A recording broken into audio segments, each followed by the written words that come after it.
Welcome to Catalina Treats Gluten-Free Kitchen. I'm Jessie and I'm following along with Mollie from Mollie and Lydia, and we're making dark chocolate avocado cookies. I changed my ingredients just a little bit because of what I had in my cupboards and what I like in my cookies. You'll need 2 ripe avocados, not overly ripe, but just how they're supposed to be, just kind of soft. You want some vanilla. I make my own vanilla extract, so I'll put it in the link in the descriptions how I do this. However, it takes 2 years, so yeah, you might want to buy some at the grocery store for this recipe. Also some maple syrup or honey. I have maple syrup here. This is maple syrup that I get locally, and it's 100% pure maple syrup, all natural.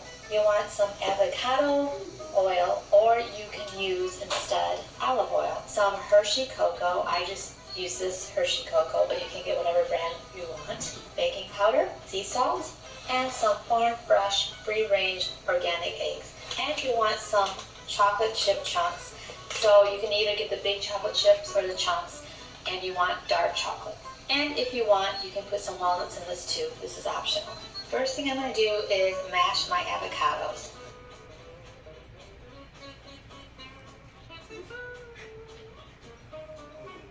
By the way, this plate I have was my mom's. It was from the 70s.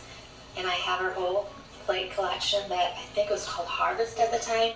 You have to make sure there's no chunks in it at all. It has to be completely smooth. So I'm going to put it in my food processor. Here, this is actually called the flesh of the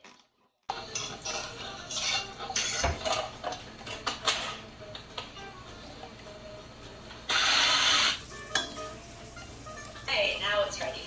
Now what I want to do is take the avocado and just put it in this still mixing bowl.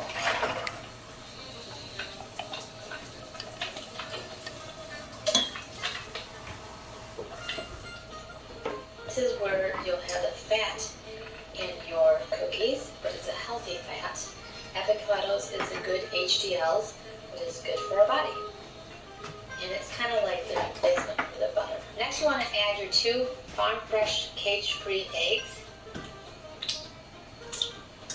1 teaspoon of your pure vanilla extract, 1/2 cup of your maple syrup or your honey,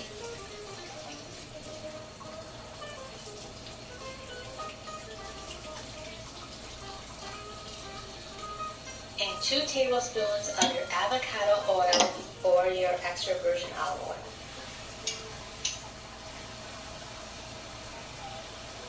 Two tablespoons full.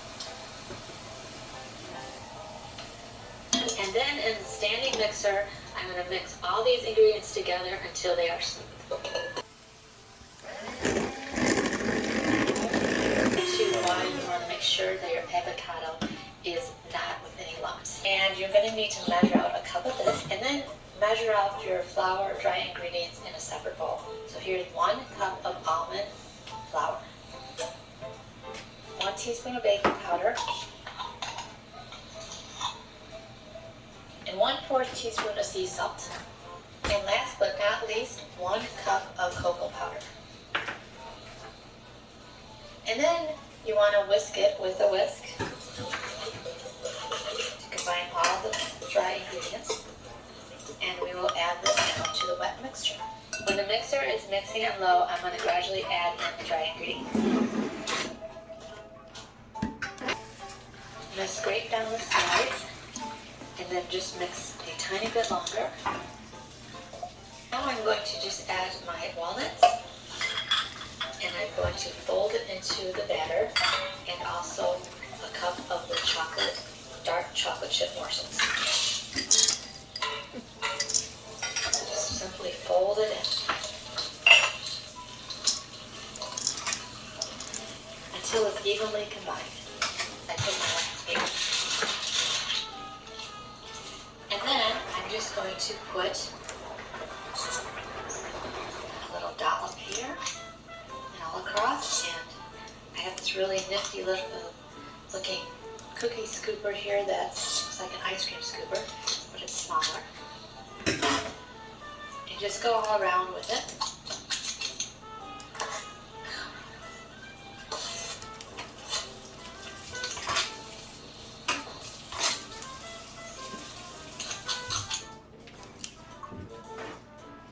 Bake them all 10 to 12 minutes each, or until a toothpick comes out clean.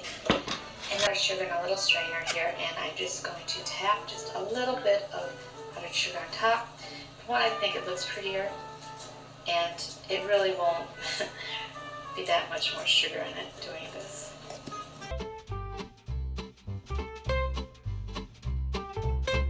They're all baked up and pretty, and I'm going to give one a try.